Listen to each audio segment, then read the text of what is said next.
Hey guys, it's Hunter here. So I had one more video that I wanted to film today because I promised it to you guys and it has been quite some time, so you guys are probably highly anticipating it. But it is going to be the Appalachia Part 2 story. So I did a reading of this story off a creepypasta called Appalachia. If you haven't seen that video, you should go check that one out first just so this video makes sense. So I'll link that one down below if you haven't seen that one. But I promised you guys that I would read part 2 for you, so that's what I'm going to be doing today. If you guys enjoy me reading these creepy stories, just give this video a thumbs up and let me know so I can find some more creepy ones, because I enjoy reading them to you guys as well because I love creepy stories. So yeah, with that, let's get on to part 2 of this story. What? One sec, I'm doing something. Okay, sorry about that. Alright, so here we go.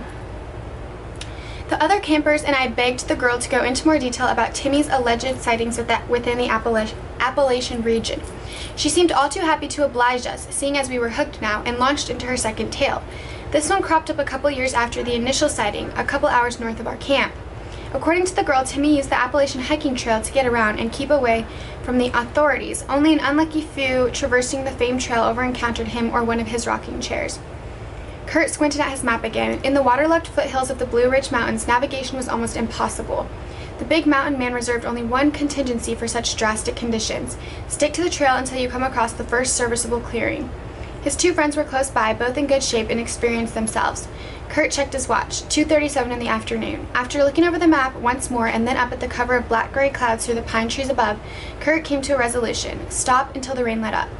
He waited for his companions and told them the plan. We may camp at the next clearing. Shelter would be preferable, but I can't be sure where it is on this blasted map. The rain clears before 4, we'll go on for a couple more hours, but I want to be done well before nightfall. His companions nodded in agreement. You can go without me! Where's the place for Skylar? Okay, sorry. My mom was like talking to me. Alright, so Kurt left his other reason for wanting to hunker down unsaid. There had been but scarce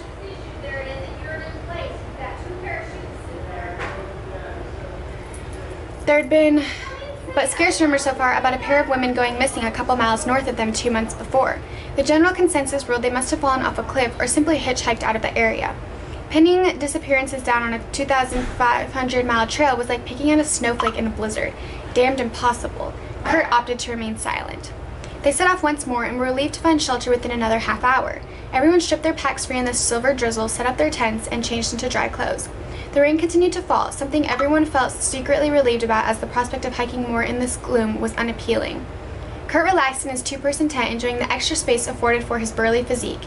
He and his companions ate cold rations that night, not wanting to attempt a fire, so Kurt spent a couple hours reading an old paperback, chewing on jerky, and sipping from his canteen. Beyond the nylon walls of his tent, the rain continued to patter down, forming a blanket of watery monotony. Kurt delved deep into the contents of his book, a feeling he loved when he read. Sometimes hours slipped past without his noticing, and his mind would resurface at the strangest times. That night it was around 7 p.m. At first Kurt wasn't sure what alerted him, but his eyes were torn from the pages nonetheless. He looked to either side, staring at the translucent green walls of his tent. Water raced down over the gridded patterning, chilling the man on sight. He felt thankful for his tent. Beyond the camper's shelters, nothing but dark, sodden trees, brown leaves, and a bit of clearing resided. It was all empty, cold space, where nothing sane would roam. Kurt twitched as he struggled to go back to his book, but something about the isolating soundscape felt off. He sat up and tilted his head to either side. As he rotated his ears toward the northeast, he finally picked up on the disturbance, a faint buzzing, mechanical in nature, entirely bizarre to hear this far from civilization. Perhaps construction was going on down the mountain, but Kurt doubted that was the case. Gritting his teeth, the big man hunkered down in his sleeping bag and tried to focus. Eventually the book pulled him back in once more, capturing his attentions for another half hour before the buzzing sounded again. Closer this time. Kurt pressed his ear to the tent, straining to pinpoint the source. He would be damned if he ventured out into the cold, wet darkness at this time of night. It was almost 8 and the sun had disappeared, plunging the world into a dusky silver. Eventually the buzzing died away, so Kurt went back to reading. At 8:42 on the dot, the buzzing sounded again, and this time it could be heard clearly. Kurt shivered at the thought of someone spending that much time out in the woods, soaked and on the verge of pneumonia. It felt queer. Slowly, Kurt unzipped the inner layer of his tent and called across to his friends. "You boys hear that?" he said in a hoarse whisper. Only one of the other men, a long-haired man named Mark, responded, "No, don't hear nothing but the rain."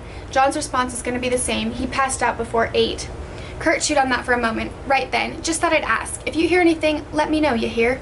Mark nodded and retreated into his tent. Kurt lingered at the edge of his tent for a moment longer. He'd been focused on John's tent, tempted to go and wake the other man up, but there was little good about a poorly rested John. Instead, Kurt cast his gaze beyond their tents to the edge of the clearing, where branches hung heavy and close to the ground, forming a dark silver netherworld. For the briefest of moments, Kurt could almost swear he caught the outline of a child, emaciated and ragged, but a second glance bore nothing, just a void of rotting trunk and slimy leaves.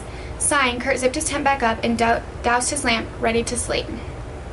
The buzzing cut through the dream like a chainsaw. It was close. Kurt could tell even as he shook off the remnants of sleep. It permeated the air, fighting against the soft patter of rain for dominance. Kurt shivered. He could feel it only a couple yards away, as if someone were drilling holes in the trees.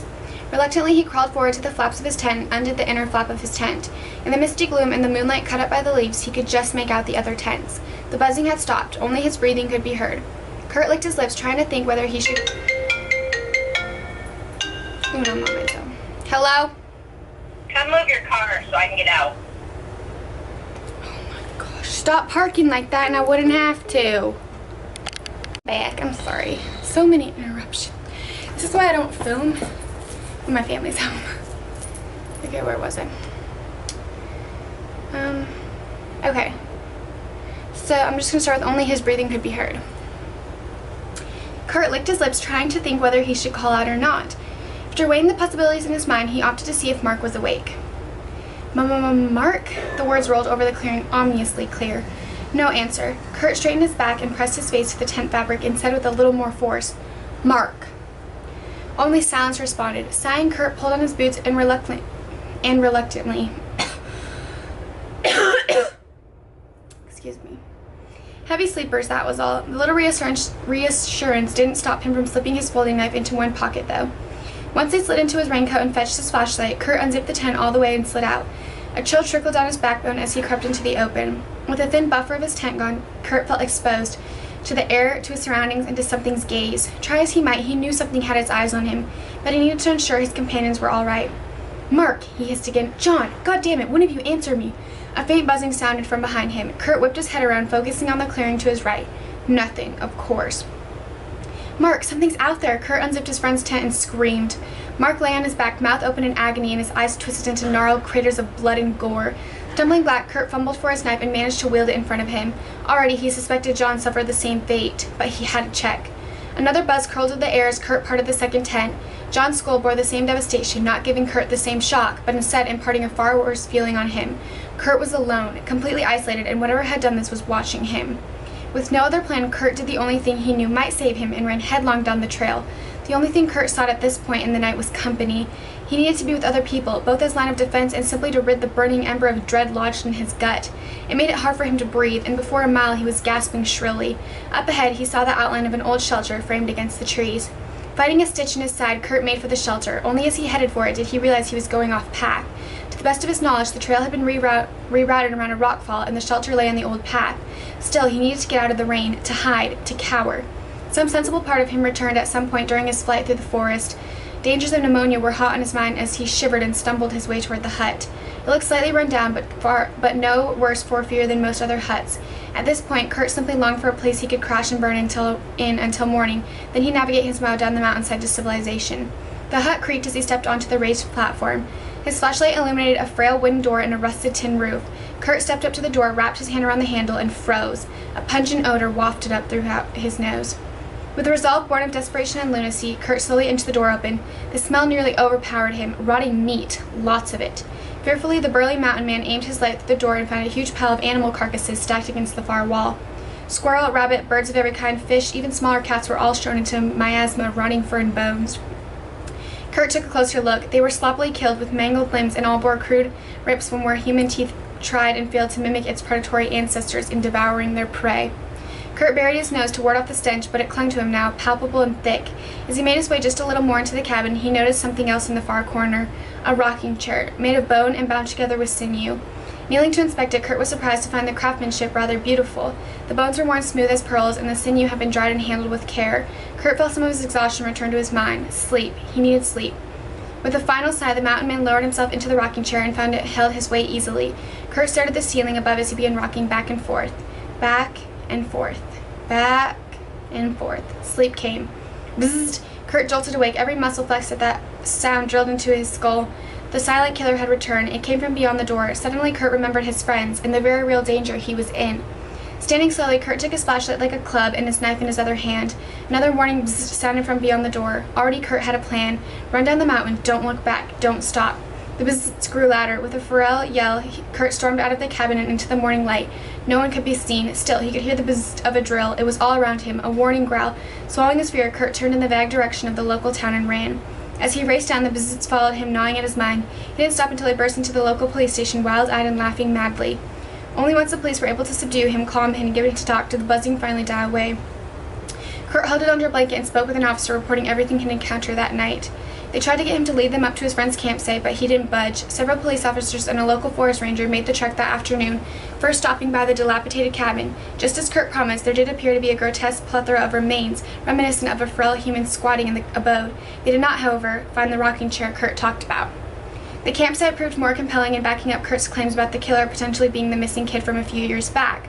Both John and Mark resided in their tents, eyes in pulpy ruins, but the officers made another discovery, one disturbing enough to shudder each and every one of their spines. Like the animals in the hut, John and Mark's bodies had been ripped open and their bones crudely removed. In the center of the clearing resided a new rocking chair, lacquered with blood and bile, strung with sinew, and crowned with the victim's spines. And just as the officers discovered it, the chair finished rocking, back and forth, back and forth. And that's the end of the creepy stories. So I hope you guys enjoyed that. I know it's kind of interrupted and crazy, but I hope you guys enjoyed the story. That's creepy AF. If you did, give it a thumbs up, and I'll see you guys on my next video. Bye, guys.